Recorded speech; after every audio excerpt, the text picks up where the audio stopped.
элдерге жакшына көрүнөйүн деп жең узундарды кийип, колум арыктыгы көрүнүп калат деп. Ушинтип жасана алам, 1 айдан бери жатып берип. Жаман куник болуп кеттим, жасанышкан эме жок, настроение жок. Сулуу болуп даярдадым эле да куник болуп калдым. Элдерге жакшына көрүнөйүн депчи. Ошентип 2-3 жылдан бери жашоого позитивдүү карап жашагым келип ушундай. Азыр сыртка чыкпай атам. Жатат элем 1 айдан бери. Ушинтип боюнан колдорум түшүп кетет мынтип таянып туруп.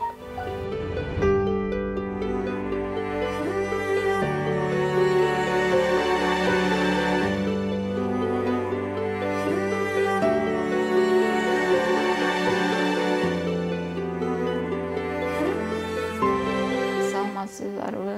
Мен Токтосунова Кызжибек, 1983 жылкы туулган. Нокат районунун Көкбел айылынанмын. 2006 жылдан бери ушто жашайм, укамдын үйүндө. Туулгандан эле ушундай Д витамин жетишпей баспай калдым. Азыр эми чет элге чыгып кичине лечение алып келейин десем, каражат жетишпей атат. Ошого билбейм, $15,000 жетет дедиле да, ошол эчечи ал, бирок алдан дагы көп акча менен кеткен да. Анын баласы жатат экен эле, отуруп тамак жеп калыптыр да. Ошону жибеп келсең болот окшойт. Балам жакшы болуп калды дегенден. Азыр 37 жаштамын. Мурун басып жүргөнсүзбү, абалыңыз кандай эле? Жок, мурда 8 жашка чейин кичине жаңы баскан баладай басып желем да, бир тубалда кармап 3-4 кадам. Азыр эми кандай болуп атат? Жашооңуз кантип өтүп атат азыр? Коляска менен сыртка чыгасызбы же үйдүн ичинде элеби? Үйдүн ичинде болуп кайсызбы?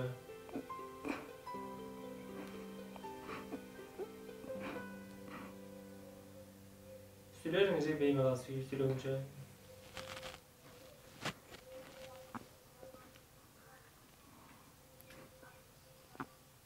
Сиз дешке 1,5 алып чыгабы мындай? Кандай болуп атат азыр жашооңуз? Азыр сыртка чыкпай атам. Жатат элем 1 айдан бери. Азыр сиздер келет дегенден туруп кичине сулуу болуп даярдадым эле да куник болуп калдым. Чач башымды түздөп. Чач башыңызды түздөп жасанып. Алым жетишинче, колум жеткен жерге чейин. Сиз ар дайым сулуу болгонго аракет кыласызбы? Сулуу болуп, азыр мындай бир нерсе кийгенге дагы үлгүргөн жокмун да, болбосо сыртка чыкканда жең узун кийинип, жакшына болуп, жасанып, элдерге жакшына көрүнөйүн депчи. Ошентип 2-3 жылдан бери жашоого позитивдүү карап жашагым келип ушундай. Жасанып эле жүрөм көчөдөчү, баары мени көрүшүп, молодец, жибек жасанып жүрөсүң, алың жок болсо дагы деп ошентип макташчу эле, бирок азыр 1 айдан бери жатып калып, жата берсең жасанбайт экенсиң, беттерим ийишип, арыктап, аппетитим жок болуп. Ошентип кыйналып атам. Азыр эми эшикте вирус болгон үчүн эшикке чыкпай жатам. Айылга барып 1 ай туруп келдим эле, айылда ооруп. Жана кыйналдым. Карантин болсо дагы эптеп жолдон өтүп келип алдым буякачы. Нокаттан келип бардым. Сизге мындай ар дайым мындай боенуп жаштанбай жүрөсүзбү? Кандай шык берет мындай боенбой? Жок, мен мурда жасанбайт элем. Мына клишею алып, же инвалид болуп жасанып алыптыр дейт деп жасанбайт элем. Кийин досторум, сиңдилерим айтып калды, жасанбай эле коеюн, мен эшикке чыксам бирөөлөр шылдыңдабасын десем, кайра жасанып жакшына жүрсөңүз, мындай эле же слабый болуп, ушундай болуп турса дагы жасанып өзүн жакшы алып жүрөт экен деп айтышат дешти эле. Анда мен жасанып жүрөм деп азыр жасанып жүрөм. Жасанып жакшына эшикке чыгып, элдерге жакшына көрүнөйүн деп жең узундарды кийип, колум арыктыгы көрүнүп калат деп. Жакшынакай болуп, жакшынакай кийинип. Түз отура аласызбы? Түзбү? Көргөзүп бериңчи, сиз кантип отурасыз?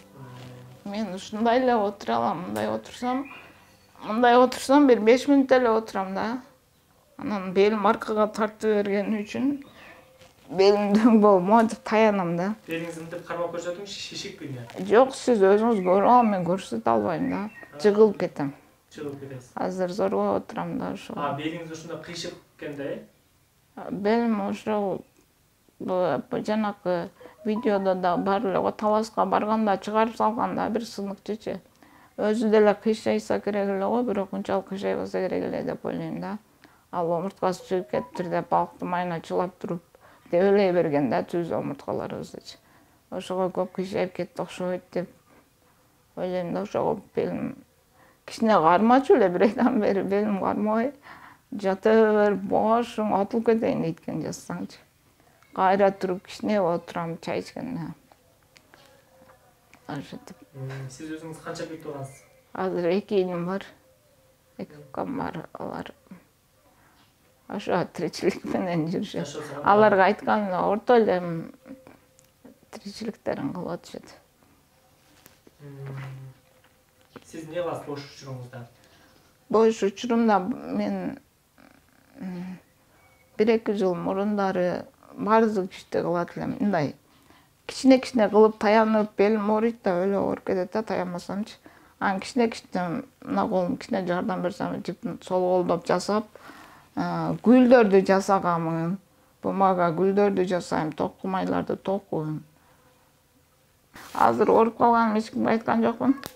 Досторум дагы билбейт, азыр бир эле Мики деген досубуз бар, ал менен сүйлөшүп, аялы бала чакасы бар, просто сүйлөшүп, көңүлүм көтөрүп турат да, жатат эле, Мики ушинтип ооруп калдым десем, азыр жай келсе аттай болуп туруп кетесиң деп болду. Ошентип, ошол инвалид коомунда досторум толтура дагы өлө жасанып барабыз. Алардын эң слабыйы мен. Анан аларга шек алдырбай жакшынакай болуп барып, шек алдырбай кайра келем күчтүү болуп.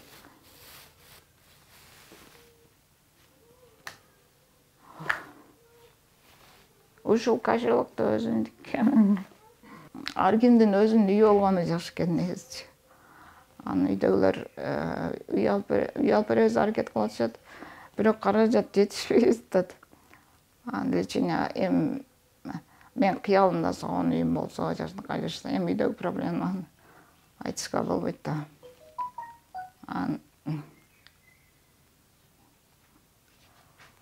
Ошол эми сонун үйүм болсо, жакшы леченияларды алып жашасам деп неме кылды да, мен кыяларымды орундатышка жардам берип коюңуздар.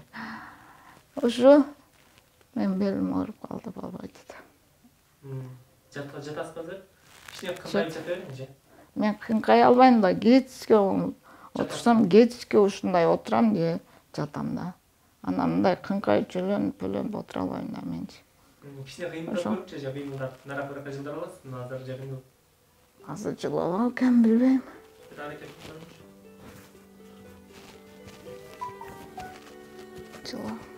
Сиз туалет-билеткеде ишкеликке тамакка кантип кыйналган?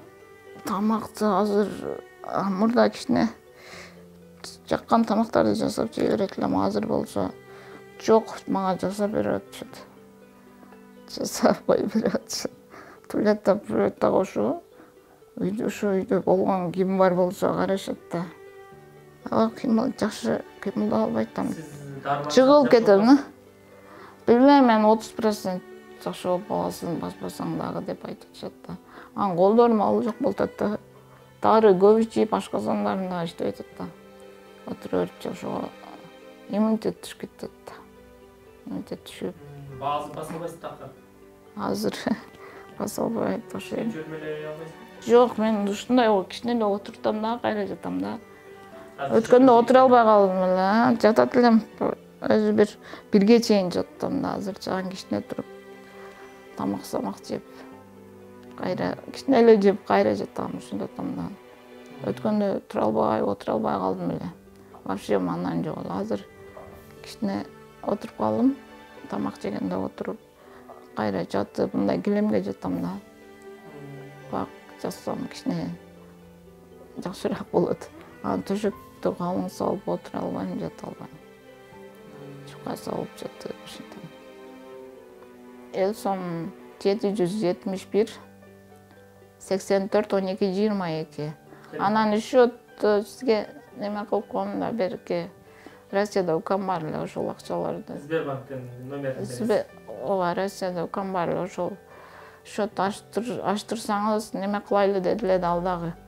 Кореяга барып калсаңыз көбүрөөк акча кетет, неме кылайлы дедиле. Бирок менде карта бар, ошого салып кое бересиз болсун. Чогулуп туруп неме кылам деди. Ошол картаны жарып коюңуз, экран астына салып коебуз, жиберип коесуз ийниңиз мага. Картанан түз элдер сизге ошол ийниңизге жиберет. Телефон номериңизди айтып коңузчу. Телефон номерим азыркы даяр сомдун эмес.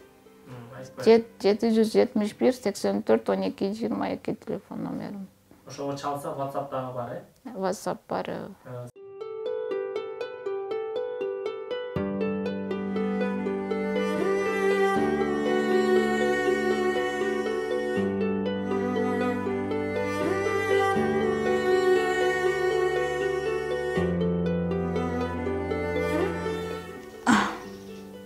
Элдерге жакшына көрүнөйүн деп жең узундарды кийип, колум арыктыгы көрүнүп калат деп. Ушинтип жасап алам, 1 айдан бери жатып берип. Жаман куник болуп кеттим, жасанышкан эме жок, настроение жок. Сулуу болуп даярдадым эле да куник болуп калдым. Элдерге жакшына көрүнөйүн депчи. Ошентип 2-3 жылдан бери жашоого позитивдүү карап жашагым келип ушундай азыр сыртка чыкпай атам. Жатат элем 1 айдан бери. Ушинтип боюнам колдорум түшүп кететин атып таянып туруп